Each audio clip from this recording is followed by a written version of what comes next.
Assalamu alaikum. Walaikum assalam. Sorry. No. Assalamu alaikum. You know how burgers and dosa land works, right? Yes. There is no edits and cuts. We just speak and you will see all the bloopers along the way.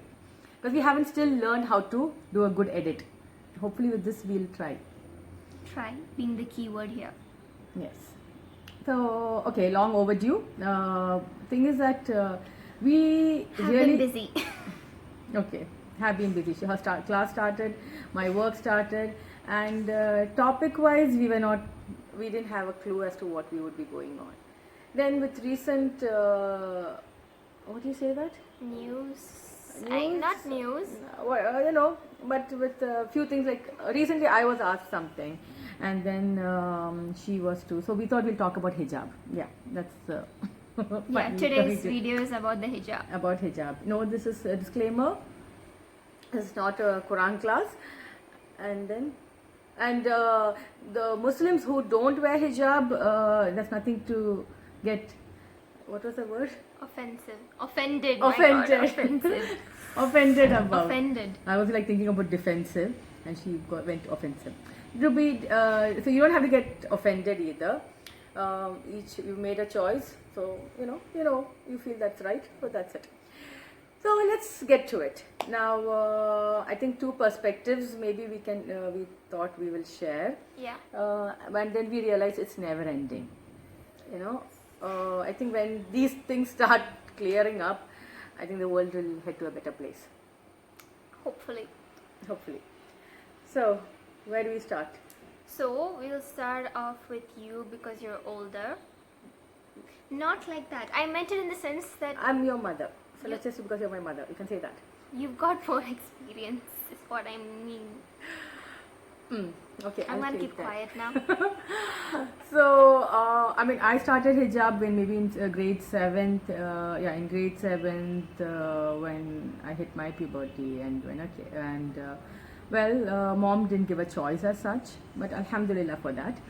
And, but then we were in Saudi, so it was not much of a, big transition kind. Hi, Miss IISJ. And I was in a girls' school, so that was also really cool. Hush. Anyway, alhamdulillah, so hijab started when I had to wear hijab. That it was simple as that, and there was no questions asked. But then, as you grow up, you understand. Yes, it's not a thing of choice. Allah says so in the Quran, and pretty much, alhamdulillah, accepted it with at least the iman there was good enough. But yes, I would say if you ask me, am I a perfect hijabi? 1 minute. I just paused because we had the train going. So if you ask me if I'm a perfect hijabi, no, I'm not. I'm not a perfect hijabi, but and I do look up to people who really do it in the very right manner, and inshallah one day. So like I said, this is not a Quran class, like I'm perfect, you're not, or you're perfect, I'm not. That's not the thing we are doing here. But it's just there are a lot of confused questions that come to us, basically. Like for me, and among maybe from colleagues, from friends, from people I know, like, why do you cover when everybody, other Muslims, don't cover, when we have like common friends? Or do you always have to wear this? And even in front of your cousins, I mean, they are like your brother. So like non-Muslims ask. Then even Muslims who are not very sure of whole idea of it, you get questions.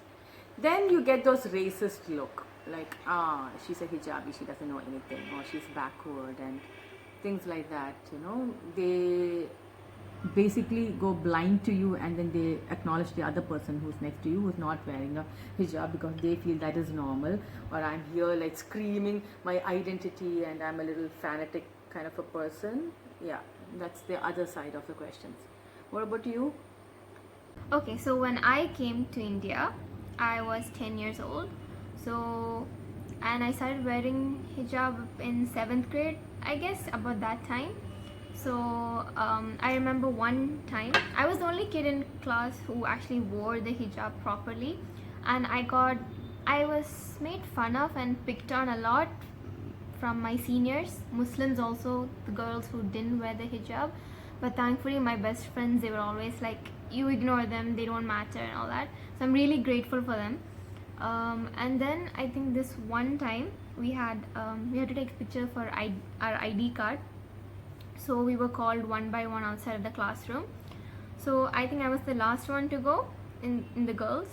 So yeah, the photographer was there and the principal, and I was like, I had my hijab on and they told me to remove it.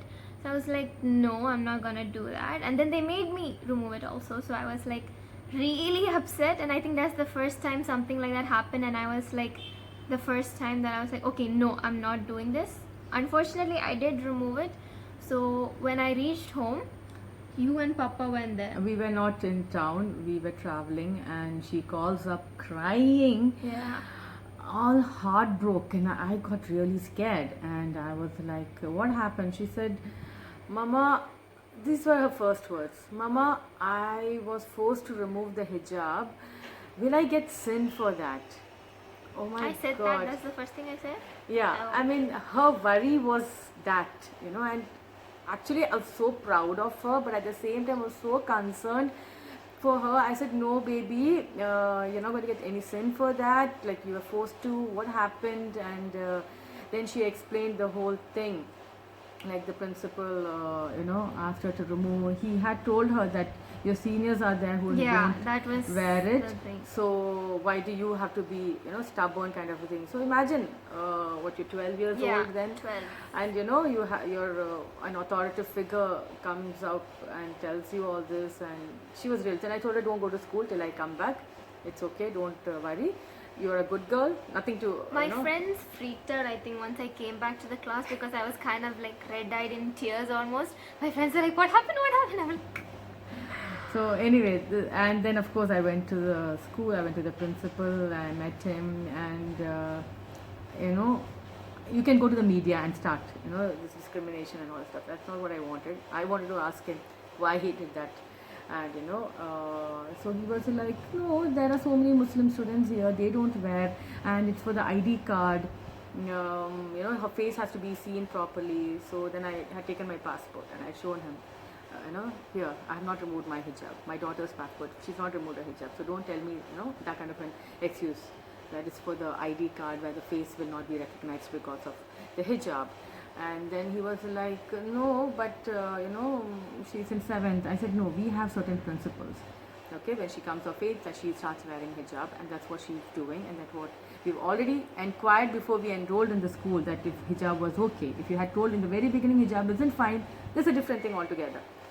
We wouldn't come to argue, and we wouldn't put her in the school in the first place. But then you said okay, and then for a thing that the mental trauma my daughter went through, it's not acceptable. And then I asked him one question. He was a vegetarian, so I asked him, there are many non-Muslims, like in your caste, who has non-veg. Because they have, should I tell you or force upon you, being a vegetarian, that no, you should have non-veg? He just looked he at was me. really scared.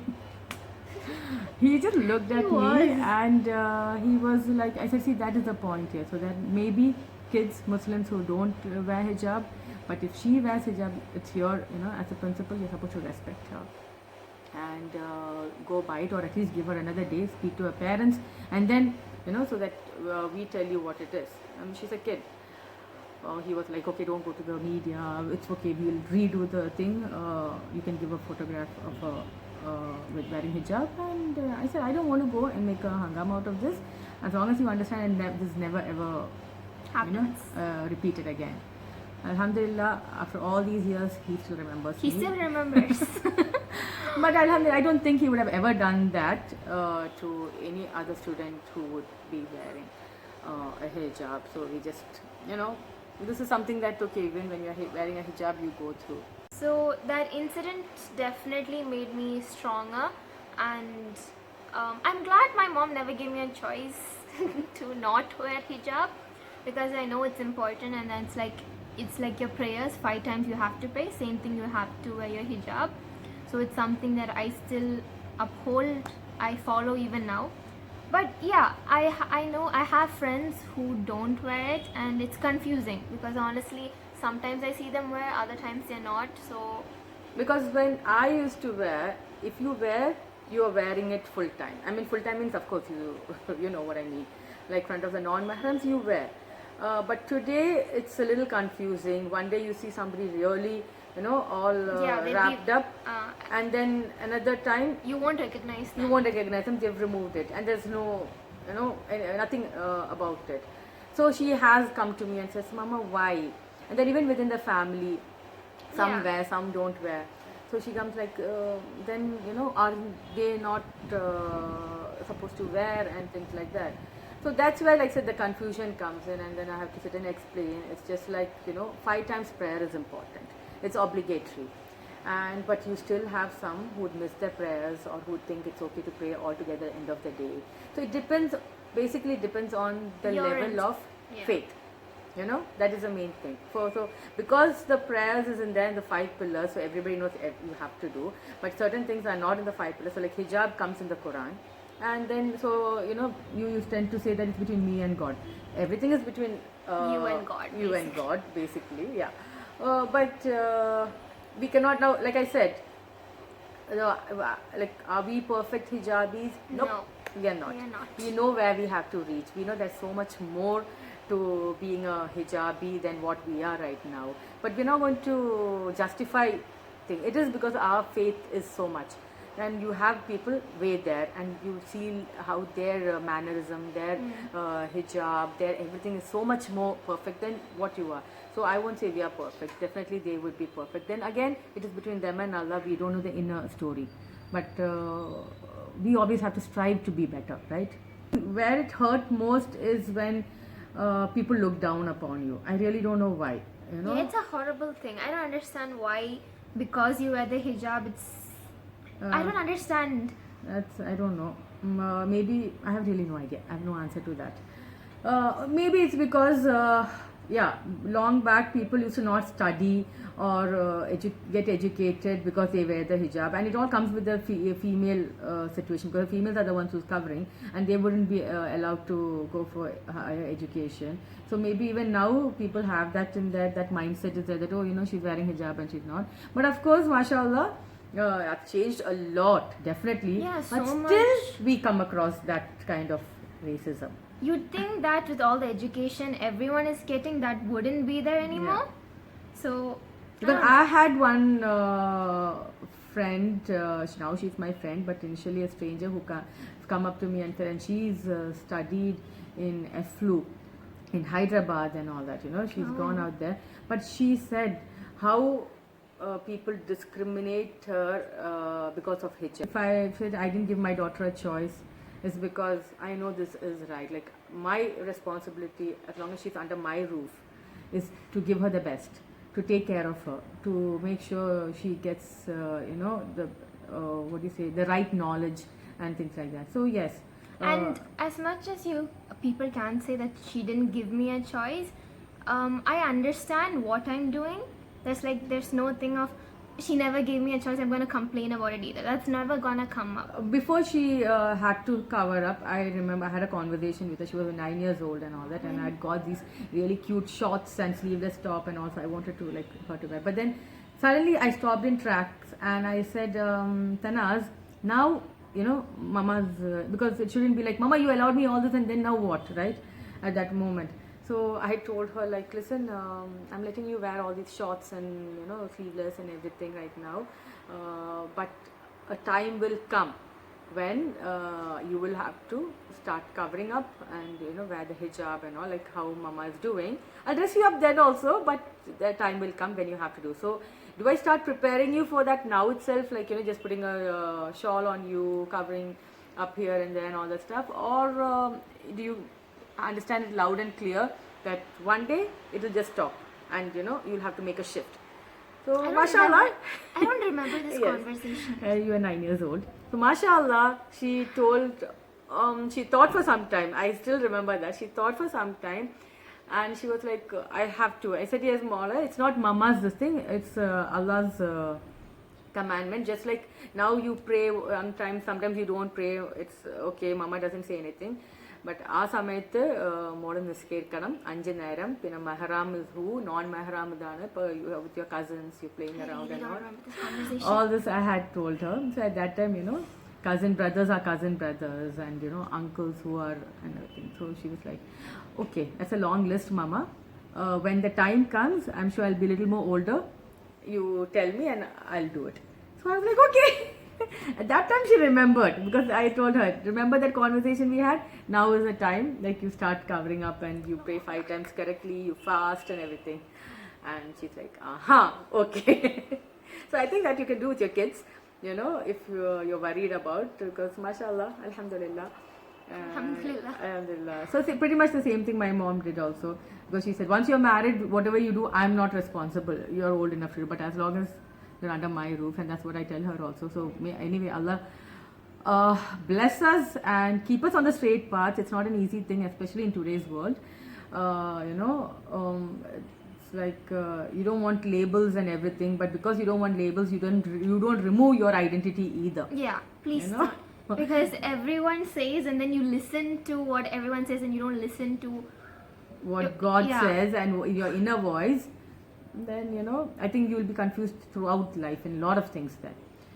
So I think that sums it up for today. If you like, subscribe and like and share. We have not done this enough to be good at it. Yeah, but inshallah I think we'll get better.